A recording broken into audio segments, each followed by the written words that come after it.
Assalamualaikum warahmatullahi wabarakatuh. Nama saya Fitriani Dewi, NPM 120-2018-024, kelas Manajemen Esensi S semester 5. Saya akan membawakan presentasi saya tentang memimpin dan mengelola perubahan organisasi. Mengelola perubahan dalam organisasi. Pada hakikatnya kehidupan manusia maupun organisasi diliputi oleh perubahan secara berkelanjutan. Di satu sisi, karena adanya faktor eksternal yang mendorong terjadinya perubahan, di sisi lainnya perubahan justru dirasakan sebagai suatu kebutuhan. Semua yang ada di dunia ini ingin mengalami suatu perubahan. Untuk dapat melakukan perubahan tentunya dilakukan dengan rencana yang matang. Perubahan terencana merupakan kegiatan perubahan yang sengaja dan berorientasi pada tujuan.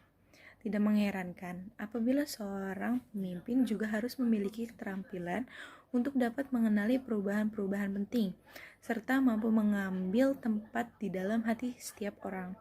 Agar semua orang bisa saling menyatu dan saling berempati untuk membawa perubahan ke arah yang lebih baik, memberi manfaat positif bagi setiap manusianya.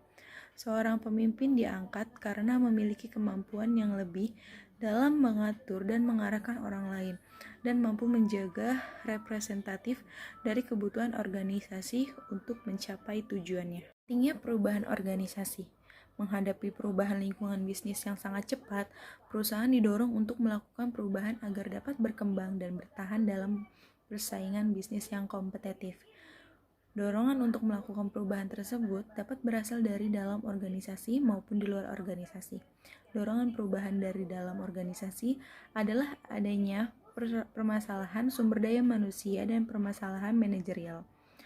Permasalahan sumber daya manusia berasal dari persepsi karyawan tentang bagaimana mereka diperlakukan di tempat kerja dan adanya ketidakpuasan kerja yang biasanya berakibat pada menurunnya produktivitas, tingginya tingkat absensi, dan perputaran pekerja.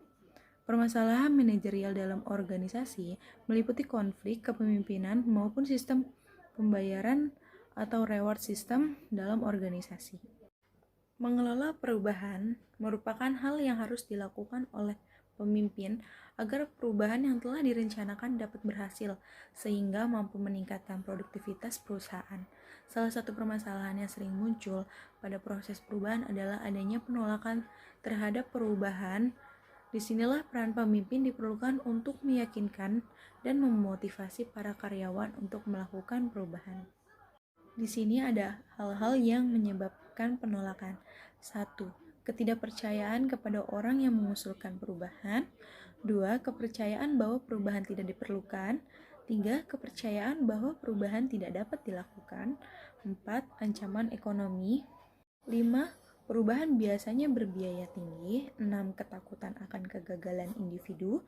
7. Kehilangan status dan kekuasaan.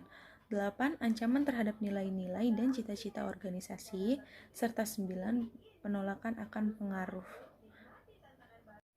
Untuk mengelola perubahan dalam organisasi, menurut Kamis and Worley, mengemukakan 5 elemen kunci untuk memimpin perubahan.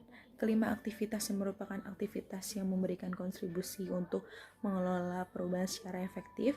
1. Memotivasi perubahan. 2. Menciptakan visi. 3. Mengembangkan dukungan politis. 4. Mengelola transisi. 5. Melanjutkan momentum perubahan. Dan ada juga jenis-jenis keputusan, yaitu jenis 1 keputusan terprogram, 2 keputusan tidak terprogram. Dan terakhir ada cara mengatasi penolakan atas perubahan, 1 pendidikan dan komunikasi, 2 partisipasi, 3 memberikan kemudahan dan dukungan, 4 negosiasi, 5 manipulasi dan kooptasi, dan terakhir ada paksaan. Terima kasih atas presentasi yang sudah saya bawakan. Kurang lebihnya mohon maaf. Wassalamualaikum warahmatullahi wabarakatuh.